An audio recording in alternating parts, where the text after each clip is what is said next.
सत्ता में आ गए नीतीश और लालू, ये दोनों में कौन है ज्यादा चालू? श्री रामदास अथवाले।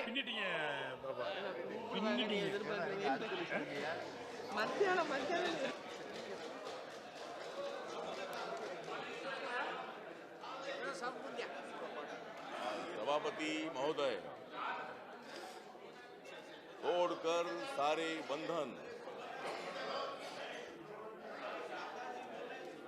सभापति महोदय, तोड़कर सारे बंधन, मैं करता हूं भारत के संविधान को वंदन।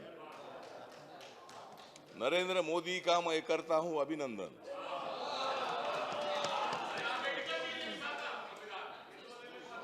नरेंद्र मोदी का करता हूं मैं अभिनंदन, क्योंकि लंदन में जाकर उन्होंने किया है बाबा साहब को वंदन।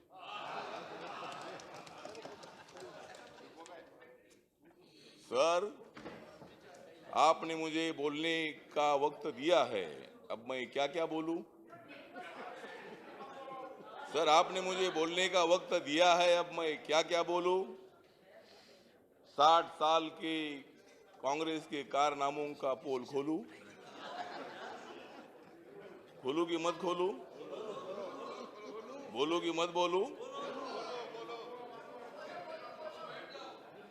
यूपीए सरकार ने ही की थी महंगी, किया था महंगा सब्जी और आलू। यूपीए सरकार ने ही महंगा किया था सब्जी और आलू, लेकिन बिहार में कैसे ही चुनकर आए नीतीश और लालू। लेकिन बिहार में कैसे सत्ता में आ गए नीतीश और लालू, ये दोनों में कौन है ज्यादा चालू?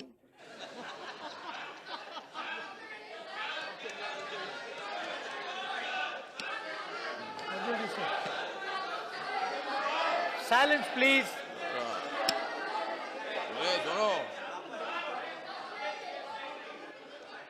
अब देखते हैं सर, अब देखते हैं सर।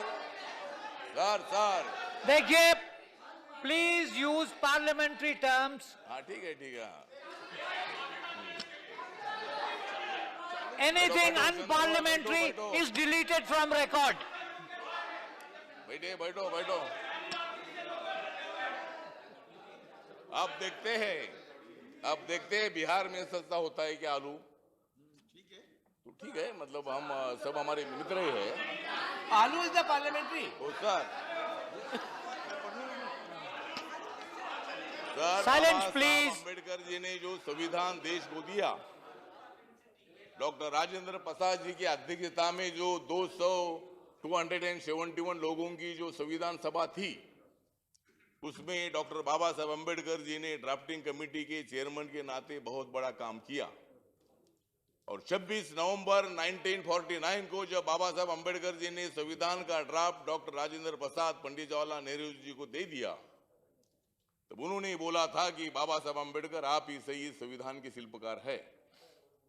ये संविधान बनाने में बाबा साहब अम्बेडकर जी ने किसी के खिलाफ, मतलब उसमें कोई मत व्यक्त नहीं किया। बाबा साहब अम्बेडकर जी जब पढ़ाई करते थे तो स्कूल के बाहर बैठते थे। अगर मुझे कोई मास्टर बाहर बिठाएगा तो मैं मास्टर को बाहर निकालूंगा। बाबा साहब के टाइम पर ये स्थिति थी। सातारा में जब वो स्कूल में जाते थे तब उनको स्कूल में बैठने का मौका नहीं मिलता था। जब बाबा साहब अम्बेडकर जी, सयाजी महाराज गायकवाड़ जी ने स्कॉलरशिप दी थी, इसीलिए उन्होंने बड़ौदा में नौकरी की। लेकिन हर कदम कदम पर बाबा साहब का अपमान होता रहा और बाबा साहब अम्बेडकर जी ने नौकरी छोड़कर, बाबा साहब ने तय किया कि अगर मैं नौकरी करता रहूंगा तो मेरा अगर इसी तरह का अपमान होता है अनटचेबिलिटी के माध्यम से, छुआछूत के माध्यम से, तो मुझे नौकरी करने से कोई फायदा नहीं है, मुझे मूवमेंट शुरू करनी चाहिए। और उन्होंने, बाबा साहब अम्बेडकर जी ने मतलब बहिष्कृत हितकारिणी सभा की स्थापना की। बाबा साहब अम्बेडकर मूवमेंट चलाते रहे। बाबा साहब अम्बेडकर समता की भूमिका लोगों के सामने रखते रहे। बाबा साहब अम्बेडकर ने जातिवाद का विरोध किया। बाबा साहब अम्बेडकर जी ने चातुर्वर्ण का विरोध किया। लेकिन मैं सर इतना बताना चाहता हूं कि जो मूल हिंदू धर्म है, ये मूल हिंदू धर्म ने चातुर्वर्ण की सिस्टम शुरू की गांव को चलाने के लिए।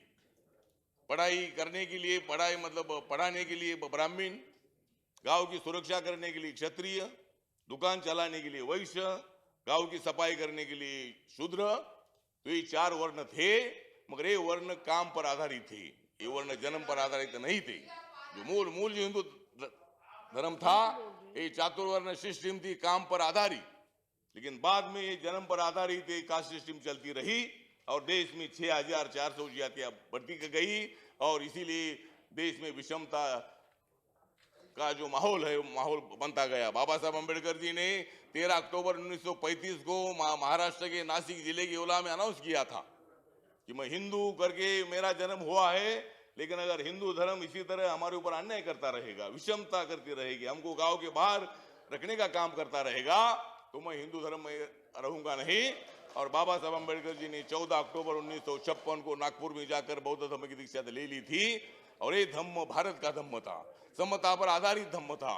गौतम बुद्ध जी ने प्रज्ञाशील करुणा का विचार पूरे भारत को दे दिया था और 2500 साल पहले चेयरमैन सर पूरा भारत बौद्धमय था। ये भी बौद्ध थे, वो भी बौद्ध थे, उधर के भी बौद्ध थे, इधर के भी बौद्ध थे, बीच वाले बौद्ध थे, सब बौद्ध थे। हाँ हाँ, नहीं मंत्री का बात नहीं देखते। अब इसलिए ना, तो मेरा कहने का मतलब इतना है कि बाबा साहब अम्बेडकर जी की फिलॉसफी समता पर आधारित थी। बाबा साहब अम्बेडकर जी ने हमको पढ़ाई और सिखाया कि अपने भाषा से और अपने धर्म से, अपने गांव से, अपने जिले से, राज्य से अपना देश सबसे बड़ा है। और भारत की एकता मजबूत करने के लिए बाबा साहब अम्बेडकर जी ने संविधान दे दिया है। आज बाबा साहब के संविधान पर चर्चा हो रही है, बहुत अच्छी बात है।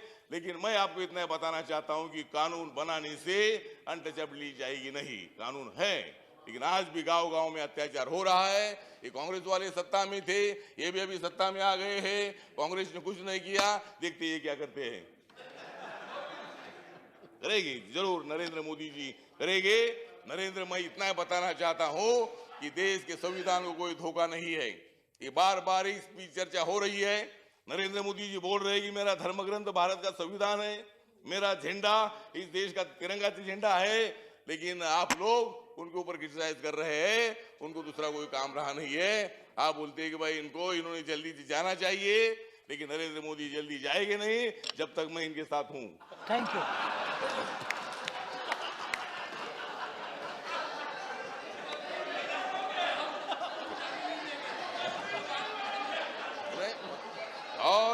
और मैं जब आपके साथ भी था, जब मैं आपके साथ भी था तब आप भी सत्ता में थे।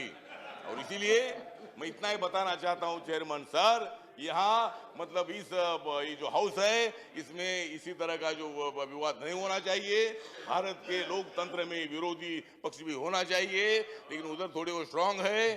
2 साल के बाद हम स्ट्रांग हो जाएंगे। उधर तो नहीं जाएंगे, आप उधर तो नहीं जाएंगे ना? नहीं, उधर नहीं जाएंगे, लेकिन आप कुछ देखेगा नहीं, मैं देखता हूँ।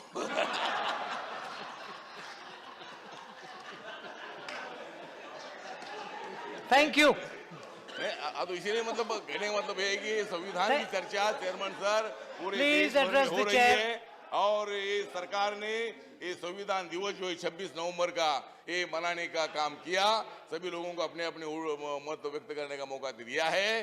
लेकिन संविधान बहुत बढ़िया है, लेकिन चलाने वाली बढ़िया होना चाहिए। अगर संविधान चलाने वाले बढ़िया नहीं होंगे तो ये संविधान को एक दिन हमारे लोग चलाएंगे। इसी तरह का इशारा बाबा साहब ने दे दिया था। तो संविधान बहुत अच्छा है, लेकिन अभी हमारी सरकार भी बहुत अच्छी है।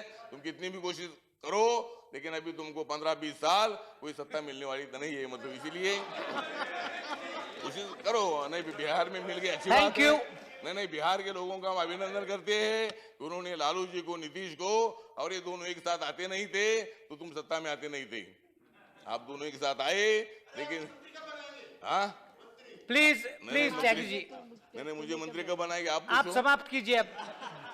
तो ठीक है, मंत्री पद की बात नहीं है तो इसीलिए थैंक यू वेरी मच। मुझे लगता है कि सर मतलब मेरे बाबा साहब का संविधान ना होता तो मैं राज्यसभा में ना आता। मेरे बाबा साहब का संविधान ना होता तो मैं राज्यसभा में नहीं आता, मैं यहाँ नहीं आता। तो संविधान पर आज मैं कैसा बोल देता। मतलब ये संविधान इतना बढ़िया है और आप जैसे चेयरमैन है, हमें यहाँ माइनॉरिटी, दलित और जो ओबीसी और हिंदू मुसलमान इसी तरह का विवाद नहीं करना है। मुसलमान भी अपने हैं, हिंदू भी अपने हैं, सब अपने हैं, लेकिन वो अपने नहीं है। और जब तक वो अपने नहीं होते हैं तब तक एक भी बिल पास करना मुश्किल हो गया है। और इसलिए आप लोगों ने और हम लोगों ने जब ये लोग अपोजिशन में थे, मैं आपके साथ था, तो बिल पास करने के लिए लोग आपको सपोर्ट करते थे, पूरा सपोर्ट करते थे। और कोई भी मतलब बिल हो, मतलब सब बिल के लिए मतलब आपने जो अच्छा बिल होगा उसमें आपने सपोर्ट करना चाहिए, उसमें कोई तो सुझाव दे देना चाहिए। खाली विरोधी भूमिका लेने से कोई काम नहीं चलने वाला है। और इसीलिए आप सब लोगों ने मतलब इस हाउस को अच्छा चलाना है, भारत के संविधान के मुताबिक अनटचेबिलिटी को खत्म करना है, दलित अत्याचार को खत्म करना है। मैं मंदिर में जाता हूँ तो पुजारी मुझे बोलते आप अंदर आइए, उनको मालूम है कि अगर मुझे वो रोक देंगे तो पुजारी को मैं बाहर निकालूंगा। और इसलिए जो हमारी मैडम को कुछ अनुभव आ गया था कि उनको अंदर नहीं जानी, तो उनको पूछा तुम्हारी जात क्या है, और मैं वहां जाऊंगा तो मैं पुजारी को पूछूंगा तेरी जात क्या है। इसलिए मतलब ऐसा तो नहीं होना चाहिए। सभी मंदिर में प्रवेश सब लोगों को मिलना चाहिए। हम भी तो दलित लोग हैं, हम तो बुद्धिस्ट बने हैं। मैं मंदिर में भी जाता हूँ, मैं बुद्ध मंदिर में भी जाता हूँ, राम मंदिर में भी जाता हूँ, और चर्च में भी जाता हूँ, और गुरुद्वारा में भी जाता हूँ, मस्जिद में भी जाता हूँ, क्योंकि तो सभी जगह पर मैं जाता हूँ। और बाबा साहब का संविधान सभी जातीय धर्म के लोगों को न्याय देने वाला संविधान है, और इसीलिए संविधान पर चर्चा हो रही है। इसलिए मैं सरकार का अभिनंदन करता हूं, और आप लोगों ने भी मतलब हमको सहयोग करना चाहिए। 5 साल तक मतलब कोई चिंता तो नहीं है, नरेंद्र मोदी अच्छा काम करते रहेंगे। बाकी के लोग बोलते हैं आजू बाजू वाले, लेकिन नरेंद्र मोदी उसका जवाब दे देते हैं। वो ज़्यादा बोलते नहीं है, क्योंकि ज़्यादा बोलना ठीक नहीं है। और इसलिए मतलब मुझे लगता है कि संविधान बहुत मजबूत है, और इस संविधान का भारत खड़ा करने के लिए हम सब लोग कोशिश करेंगे। जय भीम, जय भारत, जय थैंक यू श्री